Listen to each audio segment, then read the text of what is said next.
Esok boleh mula masuk kerja selesai. Igak lemu duk main gelamak kota batas. Seekor, 2 ekor, 3 ekor. Di atas di terseban. Boleh duit lalu dah. Seekor si bukuk, 2 ekor, 2 bukuk. Tapi kena tahulah syarat. Kena tahulah maklumat sepenuh. Nanti tak tahu maklumat. Dugi igak lemu kok saya tak kena cara. Nepai demo tak basah-basah. Assalamualaikum selesai. Jadi selesai nak kata esok ni tanggal 11 Minakum 2509. Sebenarnya berita ni selesai sudah turun dah, sudah buat dah. Tapi hari tu tak ada siapa masuk lagi. Pihak Nayuk tersebar tu Yowi masuk. Lebih kurang apa minggu. Lama jugalah saya kata tu. Yowi masuk untuk tuai lemu ni kira lemu dia nak main gelamak atas tu. Kita taruh le kandang. Kita taruh dalam bahasa dia.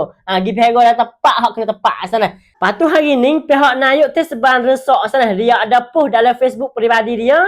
Namanya Amir Sarikan selaku Nayuk tersebar lah resok sana.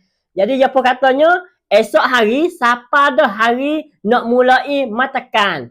Igak lemu hok duk main gelamak kat atas batas. Lemu tak ada tuai duk main gelamak kat atas batas sana.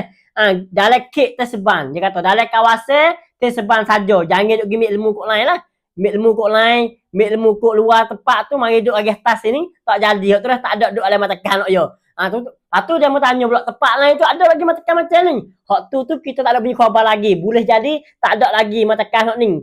Sebab tu hak ni kita baru dengar yang pertama baru. Tepat hak guna matakan katanya igak lemu nak ambil tindakan macam ni asal tu. Jadi dia katanya apa ni substansi prom tepat hak nak waktu lemu esok tu. Bagi saya mana hak getal lemu di terseban tepat hak nak pera tu sana. Dia kata prom buat siap sedia dah. Siap sedia dah. Apa ni sempurna cukup dah sana.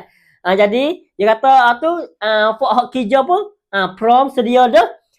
Lebih-lebih lagi kata pihak orang pera lemu lah kata dah, tuai lemu lah. Dia minta kerjasama lah.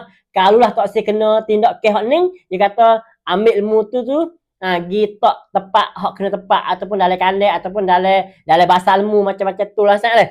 Jadi bila tuai lemu abaikan, bila tuai lemu tak ada ambil pada, duk main gelamak lagi atas batas mula pada esok tanggal 11 Minakum 2509. Rakyat seperti kita ni sesenai kalau jumpa boleh igak lalu dah di kawasan tersebar resok. Ingat molek tersebar resok lah sesenai di kawasan tersebar resok igak lalu dah wagi di tersebar dah sana wagi tersebar tu seko si bukuk tu boleh wik lalu dah tak ada kena tunggu tuai ilmu mari prakan dak. Tersebar kata you nak duit you dulu. Lepas tu you nak ambil duit hak apa ni hak you pera hak undang-undang dia makan dia